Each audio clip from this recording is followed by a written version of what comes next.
Hey, what's up? So I'm going to hook you guys up with two plays in basketball. They're two very strong teams, and I'm going to explain exactly why I'm going to go with them. And I'm going to explain like the line moves and the reasoning behind both plays. So stick around for that. But before I continue, let me just give you guys the posters that we do every day. So check this out. I also have one for shots on goal, which I'm going to show you right after this. These are not our final plays. These are just strong streaks. So sometimes I don't have time to make a video. Make sure you subscribe so that you can get these updates whenever we post these posters that have the strong streaks. I'm not going to leave it on too much longer, and then I'm going to show you the shots on goal that I have also for the strong streaks. So check this out. This is the shots on goal. Again, all of these guys have strong streaks for shooting shots on goal, and they've hit their line. At least you can see the top guy there, Bedard. He's hit this 8 straight times, 8 straight games he's hit his line. Make sure you take a screenshot if you want to check these out. I'm going to show you the PRAs, which are the points, rebounds, and assists. So here's the points, rebounds, and assists. Again, just take a screenshot. I'm not going to talk about these. These are not our plays. These are just strong players that have been hitting their line consistently. So if you haven't done so, guys, make sure you subscribe. Also, make sure you comment, like, and check out the link in the description for the free picks. That way, if I don't make a video, you still get the picks. I'm going to give you guys 2 plays now. I'm going to break down exactly why I like these so you can see how I think about these plays. All right, so right now I'm looking at the Kings versus the Warriors. The Warriors are missing Steph Curry. Also, you got to be very cautious here because the Kings they're questionable for Sabonis and for Levine. So if those 2 players do not play, I would skip this game. Otherwise, I've already placed the bet.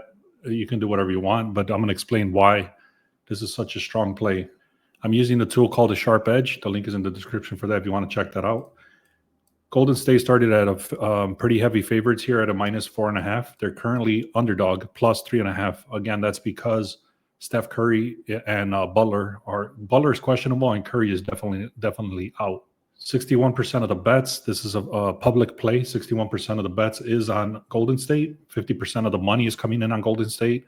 Yet the line is moving 8 points towards the Kings.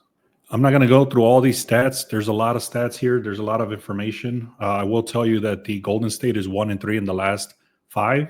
Also, they're not that good on the road. So the Kings do have the upper hand at home. Plus, like I said, they're missing Steph Curry.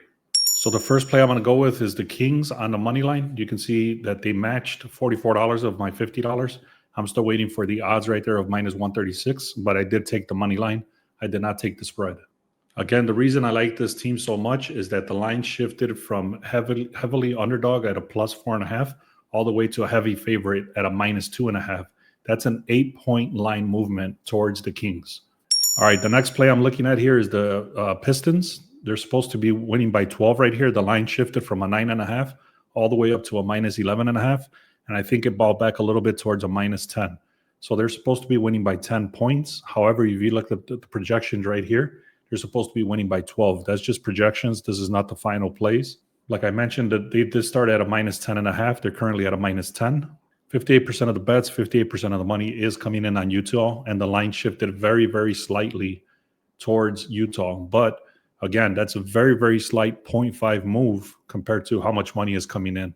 So that's actually sharp money still defending the Pistons. I'm just going to talk about one area here. Again, this is the Sharp Edge. Look at the team overview.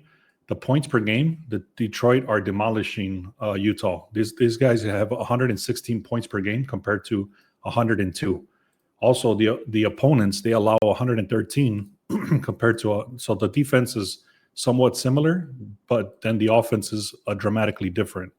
Detroit is much better. So again, these are the key insights. Let me zoom in here. Detroit averages 14 more points per game. They have superior offense. They also have a little bit of a better defense, not by much. They also play a little bit faster pace, so they will be scoring more points.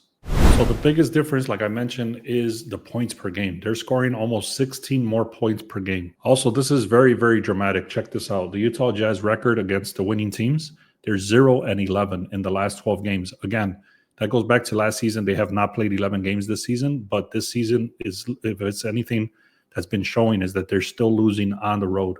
This is not a typo. They have 0 wins in the last 11 road games. So this isn't bad luck. This is just who they are. And why does this matter? Detroit Pistons are 5-2 in the season already. They have a winning record. And the road team, again, they have not won a game on the road.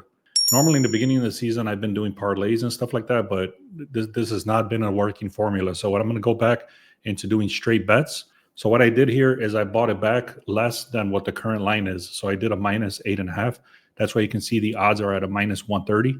But I'm willing to take the risk that the Pistons will cover this spread, because whenever they've won any games this season so far, they've won by 15 or more points. The only thing with the Pistons, they do have a few injuries, but Cade Cunningham has been stepping up. And like I showed you the records, they've been winning a lot of games, and the Jazz have been losing games on the road. One last thing I'll show here is that the Detroit Pistons are 69% in their last 36 games. Obviously, like I said, that goes back to last season, but this is a winning team. And finally, if you want to take a screenshot of this is basically the breakdown of everything I just said. All right, guys, I hope you enjoyed that. There was 2 free picks for you guys. Pistons -8.5, and then I'm taking the Kings money line. On the Kings money line, you might want to wait to make sure that Sabonis and Levine are playing. If they're not going to be playing, then you might want to stay away from that play. I'm not going to cash out. I don't do that unless there's something very dramatic. I'm taking the risk with, even if they're out.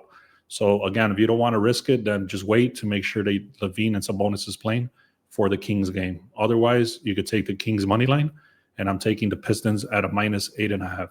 Let's have an amazing day. Make sure you subscribe. Make sure you comment. Check out the free picks in the description.